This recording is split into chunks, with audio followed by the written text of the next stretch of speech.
Good morning and welcome to the third session on Chapter 6, the non-competitive markets. Through this session, we are going to learn about the graphs that are involved on the monopolist firm, the monopolistic curves, and what do they mean in terms of your average revenue and marginal revenue cost curves. This session is going to be very interesting as we are going to analyze and understand what is the impact of a monopolistic earning in the economy. So going forward, let's start seeing the first graph for the day, the short run curve of a monopolist firm. Now, is monopoly a short run business or a long run? Now, if you look at monopoly as a form of market itself, monopoly has got both sides. It has a short run as well as a long run together. So, in the short run, as a monopoly, what would I like to be focused upon? Let's look into the graph. On my y-axis, I have my total revenue, average revenue, marginal revenue, and the price factor. On my x-axis, I have my output. So these are the two factors here. On my y-axis, my total revenue, average revenue, marginal revenue, and price. And on the x-axis, I have the output. Now, as we have discussed in the previous class also, the starting of total revenue would be always on a hike mode, which will start going up aggressively as you start this business. The reason being is that the price that is being set by the monopolist is the only price available in the market. So whatever price in which you are selling the product to the consumers, they are going to buy that particular product. So the price is equal to revenue, which means the sales, what is going to happen is going to be the direct revenue earned by the monopolist. So what happens here is that right from the inception, you would start seeing that the curve is going ahead. It's going on a higher pace. After some time, when the demand starts falling down, the total revenue curve tends to come down. So that is where you need to understand, in the short run, the monopoly will not try to change the price even a little bit. He will try to keep the price fixed as far as possible and try to hit the equilibrium faster. So in this process, what happens here is that average revenue is equal to demand. Whatever is the demand created, that is directly equal to your average revenue. That is the sales, the money that is being earned by selling the product. And the marginal revenue would be on a constant mode for some time before it starts coming down. Why? Because in a short run, the margin is bit restricted, and what you tend to do in this is that sell as far as possible in the limited period of time. So moment you start selling in the limited period of time and start moving forward, the focus of the monopolist would be on the total revenue curve. He will try to gain maximum popularity and maximum sales in terms of making the product move faster. So once he starts seeking that in a limited period of time, he would like to sell the maximum amount of product. His total revenue will also peak up during that particular season. So in a short run monopolist curve, you would see that the maximum revenue is being earned by him in a short period of time, and this is where you would see an equilibrium point called as A. Now that's one among the equilibrium point of, for example, you might attain the equilibrium in 5 months, in 10 months, or probably in 10 days or in 10 weeks, whatever might be the output level there which you are trying to achieve on the equilibrium front. But then on the whole factor put together, you would see that in the short run, the monopolist will try to maximize his profit in a short period of time, keeping the average revenue constant and the marginal revenue on a constant front. So this is where the short run monopolist curve comes all together. Moving forward, equilibrium of a monopolist. So this is a very, very important factor that we are going to learn today. Now, what is the equilibrium for a monopolist altogether?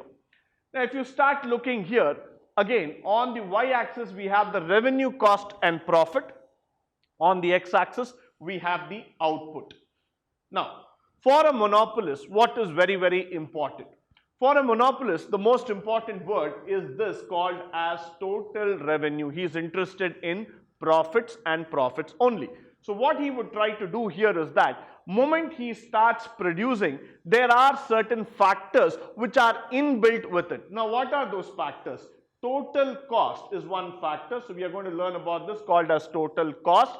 Then we have total revenue. We also have something called as the output factors. So the output can be given by the numbers or by the variation Q1, Q2, Q0. All these are the quantity factors here. Now if you look into the graph, the origin point is here. This is the origin. So once you start manufacturing, your total revenue curve starts going up like this. It starts increasing.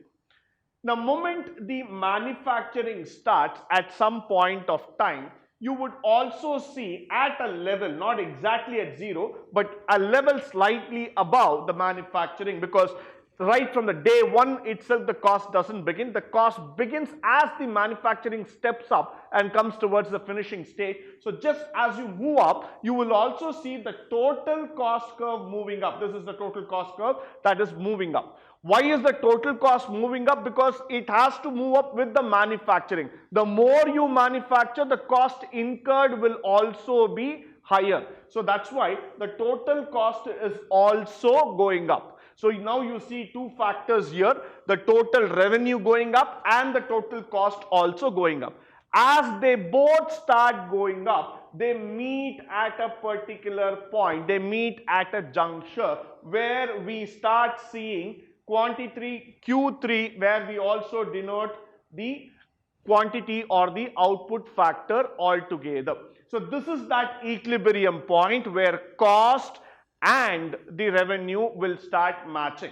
So what happens in this scenario? In this scenario, you will not get an equilibrium point. In this scenario, initially the cost might be lower, the revenue might be higher, and in meanwhile what happens is that if you start seeing the profit curve that has also peaked up in a short term, and after a particular point the profit starts dipping. So once the person has attained the equilibrium point for a monopolist, that means he is now started equating total revenue is equal to total cost, and beyond which now what will happen is that he will try to start seeing to move further, break even faster and reach higher scales of revenue.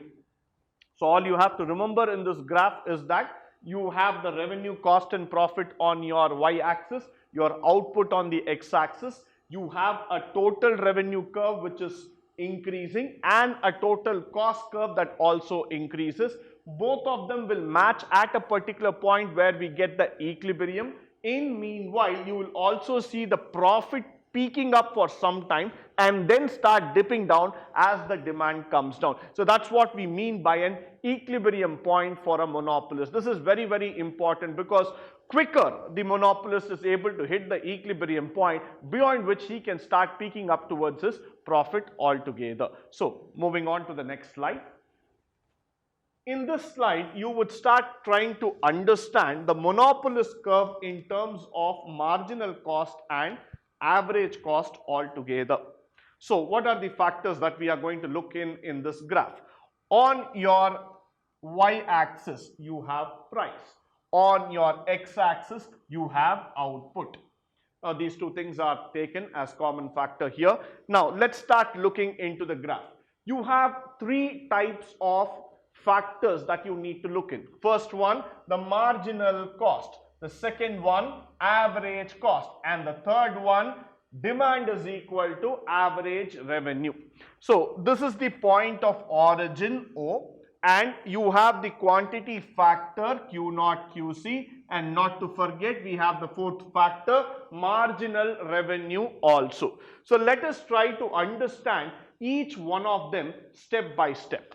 Now when you start producing any product in a monopolist or in any kind of market, the one important factor that you need to start understanding is that the marginal cost will keep on increasing and it has to go above the average cost. So the first thing in the graph that we need to get it right, that marginal cost will always be above the average cost. At any point of time, if the marginal cost starts coming down, that means we will be tending to hit the loss altogether.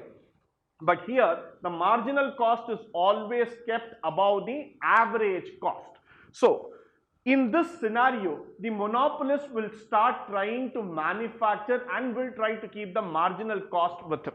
Now, what happens over a period of time, the average cost settles down. That means it comes down to a particular position where it starts touching the equilibrium and it starts settling down. This is the average cost. Whether you manufacture 100 or 200 or 300, this is the average cost. So the average cost settles down over a period of time on the graph. Next, we have the demand is equal to average revenue. This is probably what we have been seeing in the past class, in the past few sessions altogether, where we have been trying to say that in a monopolistic situation, in an imperfect market, whatever price has been set, that is equal to the demand factor. That means to say that demand is equal to average revenue. Whatever demand is being created for that price, when you start selling it in the market, that is directly equal to your average revenue. So you see the demand curve sloping downwards from the left. That demand curve is equal to average revenue.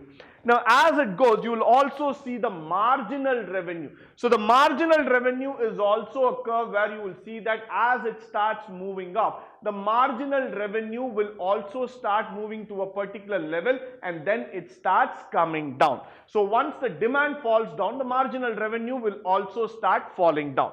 Now, if you look into the outputs, that is Q0 and QC, these are the different levels of production. So initially, when you see the Q0 and QC coming out, these are the levels at which the monopolist will try to produce this output. So moment there is a particular point, if you look in the graph, the point called as F.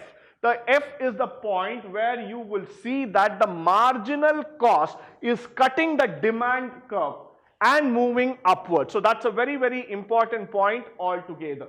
Similarly, there is also a point E which cuts on the Q0. That's another equilibrium point where the marginal cost curve cuts that and keep moving. So there are 2 points, point E and point F, where the marginal cost curve cuts along the graph and keeps moving. This is the factors that we need to know, which means to say that above this point, what happens here is that crossing over, managing all the costs, monopolists will now start making profit. So at any given point of time, what the monopolist has to keep in mind, the costs, the price factors should not come down below the average cost. The marginal cost should always be kept on the higher side. Then he will be able to earn profit. Because if he is not able to maintain a profit, and if it starts coming down below the average cost, then it will lead to a shutdown point altogether. So for any monopolist, the most important thing is that he continues with the marginal cost curve, maintains the average cost, and keeps pushing his product at the fixed price demanded in the market so that his profit levels never ever dip down. So that is the most important factor of a monopolist curve in terms of marginal cost and average cost. Now moving forward, coming to the conclusion part for today, what have we learned out of this great chapter? The first thing that we learned is the different forms of market. So this is a new chapter where you have come across terms like monopoly, duopoly, oligopoly, and monopolistic kind of competition. This is a kind of market where we have learned the imperfections. This is how in realistic the economy actually tries to work, because in different parts of the world there are different kinds of market that exist. There are probably free economies, there are probably restricted economies, imperfect economies. So we have tried to understand and analyze the different forms of the non-competitive market. That was the primary objective from this chapter. The second factor, we learned about price rigidity and features. In the modern day world, people believe that price is something that is very much adjusted factor or something that can be flexible in nature altogether. But we also need to understand that price is always not flexible. It is rigid. It is fixed because in certain markets, when we talk about monopoly markets, it is always rigid. So the price cannot be bargained. Price cannot be given as a free factor to the consumers. The consumers may try to bargain, but then the market restricts them. So price rigidity and its important features as monopoly, oligopoly and duopoly are being discussed in this chapter. Next, price stability and market. Now, once the price is set into the market and the monopoly is able to comfortably settle down in that market and start ruling the market, it becomes a price stable position. That is the market. People start accepting it, people start believing it. This is the way how the market will function, and we need to be a part of it. Now, for example, if you look into the price that is being set for petrol and diesel on a daily basis, it is an automated price module where people don't try to argue much. You cannot bargain on the price. The price is pretty much set, determined by the government, and that is what people will try to follow. So the price gets stable over a point of time, and the consumers will continue to buy at that price only. Now, we have also seen about the short run and long run monopoly. In the short run, definitely the objective will be to make profit, and in the long run to gather stability, maintain the price and keep moving ahead. What was really interesting about the graph that we need to understand is that even a monopolist will try to seek equilibrium. It is not that right from day one he will make profit and keep on making profit. For the monopoly to survive, he has to keep the demand for the product, he has to keep the price for the product, and he has to continuously deliver the product at that price to continuously seek profit in the long term. Last but not the least, the price war and is important. This is very, very important concept. If you go to any kind of markets today, the biggest war or the biggest battle that you can see in the mind of consumer is the word called as price. This war is very, very important. Why? You log into any of the e-commerce portal today, for any product, you at least get 10 different types of prices. Why is that?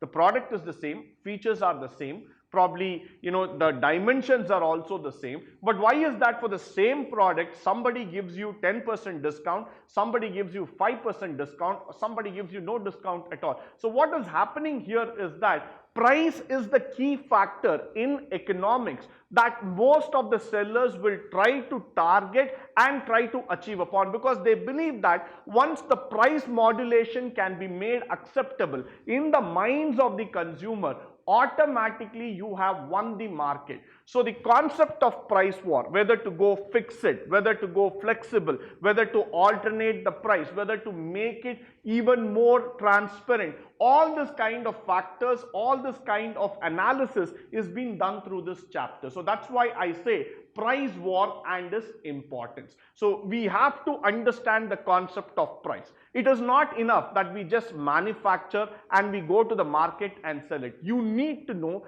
exactly the price, most probably the predictable way of putting the price into the minds of the consumer so that they understand and accept your product. Once that is done, then automatically the sales moves up, your revenue moves up, and remaining all will be a history for you. So these are the important factors and concepts that we have learned through this chapter. I hope and believe that this chapter was really interesting for all of you.